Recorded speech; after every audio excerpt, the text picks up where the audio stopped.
News about the Arizona Coyotes. Jack Eichel is back on the ice, and a trade in the National Hockey League. It's part of the Hockey Podcast News Pack for Thursday, December 2nd. Started off as a PG podcast, but then Devin just kept on dropping shits and fucks, and I'm just trying to figure out what's in her mouth. I just want to see him interview Francesco Aquilini. No, he's a good human being, is what he would say about himself, I'm sure. Who's hosting this thing? Take charge, Kevin, would you? Jesus. First time we ever met those guys. That was the major drunken pub argument. I think you guys are the worst. I'm going to have to probably watch some Canucks hockey, unfortunately. Just making friends left, right, and center, and probably some enemies as well. Tell him to shut up. He needs to hear that every once in a while. Off to a good start. All right. We are live. It's okay to talk when it goes live. Well, hello, everyone, and welcome to the Hockey Podcast. Of course, you can follow us on Twitter at podcast_hockey, Facebook.com, the Hockey Podcast, YouTube.com, the Hockey Podcast. You can also subscribe to the audio wherever it is. And just a reminder that we do have our contest with the Pink and Duke in Calgary, that where you retweet our videos, our hockey pod clips, our podcasts, it gives you an opportunity to win. Be entered into a draw to win tickets to the Vancouver Canucks Calgary Flames game in April, on April the 23rd, and a chance to hang out with Sean, Chris, and Devin, as well as get a limo to the game and some drinks and food as well as message our word of the week, which this week is change. Do that as well for an opportunity to enter as well.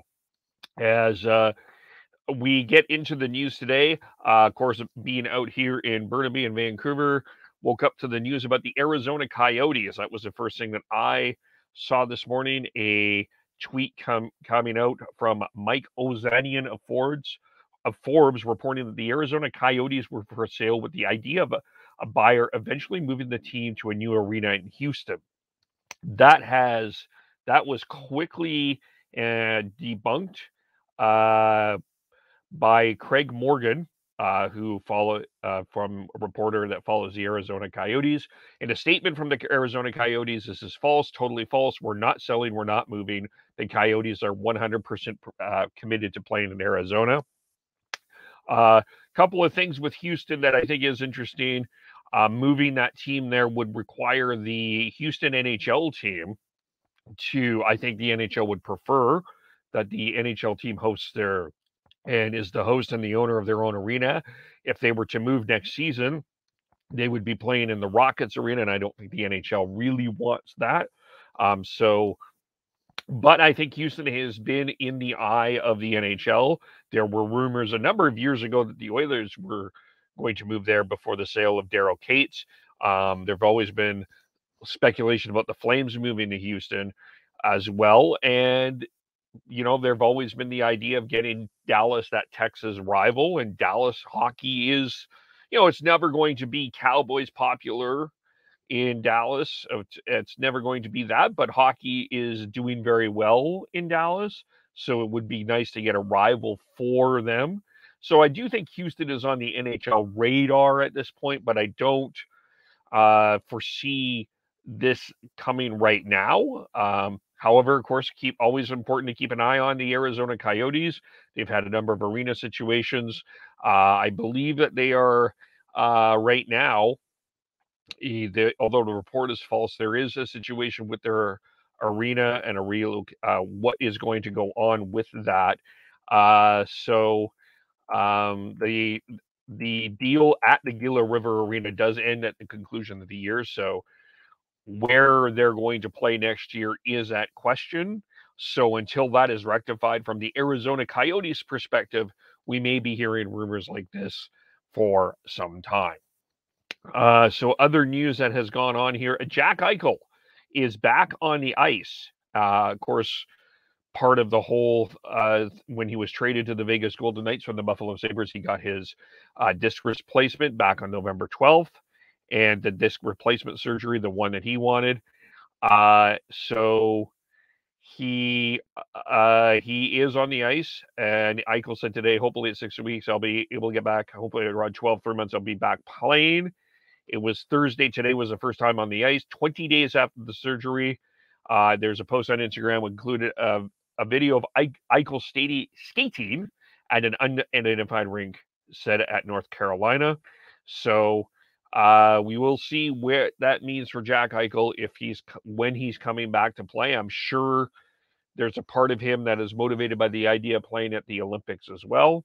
I'm sure the U.S. team would love to have him if the NHL is going to the Olympics, but we'll have to see about that. But things are progressing well, and you're happy to see that for Jack Eichel. There was a trade in the National Hockey League today. The Buffalo Sabres have been seeking goaltending help, and Malcolm Subban was traded to the Sabres. Dustin Tokarski has been placed in COVID-19 protocol. Chicago receives future considerations for Malcolm Subban. He's 27 years old. He's been playing in Rockford of the American Hockey League. And so he is 2-1 with a 3.38 goals against average and an 8.93 save percentage with Rockford. He played on Wednesday against Milwaukee. He made 21 saves in a 3-1 win, but he is now off to Buffalo. They play the Panthers tonight. And so Dustin Tokarski, though, on COVID protocol, as is, by the way, Jordan Binnington has been placed on COVID protocol as well for the St. Louis Blues while we're on the COVID protocol situation, as the Blues have emergency goalie will be backing up Husso. His name is, as I just pulled that up, Kyle Conan. He will be the backup goalie for the St. Louis Blues tonight. The Blues were trying to call up Charlie Lindgren, but because the Blues are too close to the salary cap, they could not do that. So they have to play one game fewer than 18 skaters and 2 goalies to not be affected by the salary cap. So Kyle Conan is playing, is the emergency backup goalie tonight. So I know St. Louis has been clamoring because they have had a number of COVID-19 situations earlier this year. They have been asking for some cap breaks, and they have not gotten them from the NHL yet. So I can see from St. Louis that they're probably going to be asking about that again. If you're a Minnesota Wild fan, you're probably going to be happy as Matt Zuccarello will be back in the lineup as well tonight against the New Jersey Devils. In Montreal, other COVID-19 protocol, Brendan Gallagher and Sami Niku have been placed in COVID-19 protocol. Tyler Bertuzzi from the Detroit Red Wings, the only player in the NHL that's not vaccinated, is also in COVID protocol. So COVID is having an effect as well as, and also Elvis Merzlikis, Jonas Korpisalo, each sick non-COVID-19. So Daniil Tarasov will be making his NHL debut for the Columbus Blue Jackets. And a 36-year-old construction worker named Casey Sherwood was the only goalie on the ice for the Blue Jackets during their morning skate. He's friends with Blue Jackets teams relations specialist Aaron Johnson. So good for Casey Sherwood there to get an opportunity to practice on an NHL with an NHL team in a very difficult situation. The New York Islanders will be playing San Jose after their long COVID pause. They're back at it today as well.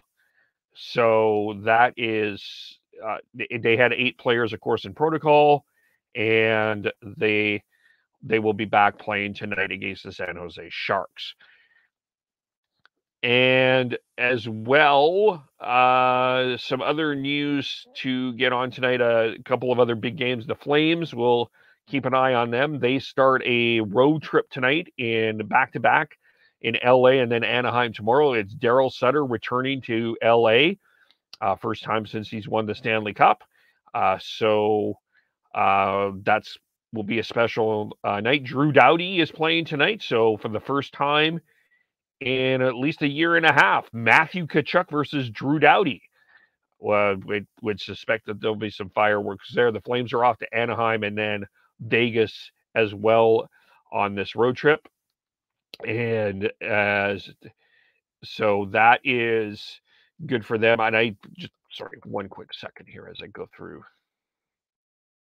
something here. 'Cause I think that there's one more. Yeah, they're playing Golden Knights Sunday and then San Jose on Tuesday before they're back home next Thursday against the Carolina Hurricanes. Some other news to touch on here. We reported yesterday and missed it. The Caden Yulee, of course, joined part of the World Junior Hockey Camp roster. He was Frank Saravelli reported that there would be a trade, and that did happen. Of course, he was traded from the Prince Albert Raiders to the Edmonton Oil Kings. The Oil Kings are ranked number 4 in CHL right now and have championship aspirations. The Raiders received Carson Latimer, defenseman Eric Johnston, 2 first-round WHL Bantam picks, a 6th-round pick, and a conditional 3rd-round pick. Gooley was selected first overall by the Raiders in the 2017 Bantam draft and was the first-round pick of the Canadiens in the 2020 NHL draft. So a significant trade in the WHL there as well. The address with some news from the BCHL as well. I wanted to get to with the highways and the roads, with the mudslides and around BC. There have been postponements of some games. For example, Trail at Chilliwack tomorrow on Friday and Langley at Vernon tomorrow. The Cal Tire Place has been postponed. Saturday's game, Coquitlam at Vernon, Langley West Kelowna have also been postponed. Sunday's game, Coquitlam, Cranbrook, Langley at Salmon Arm have been postponed. Friday, December 10th, Salmon Arm at Alberni Valley, and December 11th, Salmon Arm at Powell River have also been postponed for now. Some tough news there with that. Hopefully those games can be affected, but there have been some other games that have been affected here with the BCHL. They have canceled at this point conference games for the rest of the season due to these roads here, due to the situation at this point. As just give me a quick moment here. Pull this up. Yes, they're just missed that there. My apologies for that. But yeah, it will be in the playoffs as for the Fred Page Cup to determine the first league champion. All games involving out of conference matchups are scratched for the remainder of the 21-22 season. It's in an article with the BCLnetwork.ca. First, Brian Weeb writes, first because of the pandemic and now because of these weather-caused delays, the BCHL has shown itself to be flexible when it comes to adjusting its schedule to try to complete the season as best as possible. And so a number of games there. The BCHL has removed a potential headache by making the decision to limit interior conference team travel to only points east of Merritt, meaning it doesn't need to rely on those clubs traveling the Coca Hollow Highway, Fraser Canyon, or Hope Princeton to get to road games in the Lower Mainland or on Vancouver Island. So it's not a situation. None of the last 2 years has been ideal for anybody, and BCHL had to make a tough decision in regards to travel. But games are being played, and that compared to last year is better news for that. So that is the news for today. You can again follow us on Twitter. Tomorrow we'll be recording a podcast with Jess Mosley and Liz Childs from the Third Line Podcast. We're going to be examining the WHL players invited to both the Canadian and the U.S. camp. as showing to see what their chances are, who should make the team, and who on the WHL was missed. We always have to. It's always fascinating to have that kind of discussion as well. So subscribe to that. We had our podcast yesterday with Graham Moseman joining us to chat Oilers, and well, we probably drove everywhere as we do with Graham. It's always a fun conversation. Follow us again on Twitter at podcast_hockey, Facebook.com, the Hockey Podcast, YouTube.com, the Hockey Podcast. Remember, of course, to also retweet and our podcast for opportunities to win tickets to the Vancouver Canucks Calgary Flames game in April. Follow Sean, Beardy Canucks 03, Tyler TNOBLE, Schneids, Chris Schneids, SCHNEIDZ, especially follow for his beer advent calendar, 24 days of Christmas beer advent calendar. Devin Gordhouse 09, I am KEVOLE, and we will talk to you all very soon. Bye for now.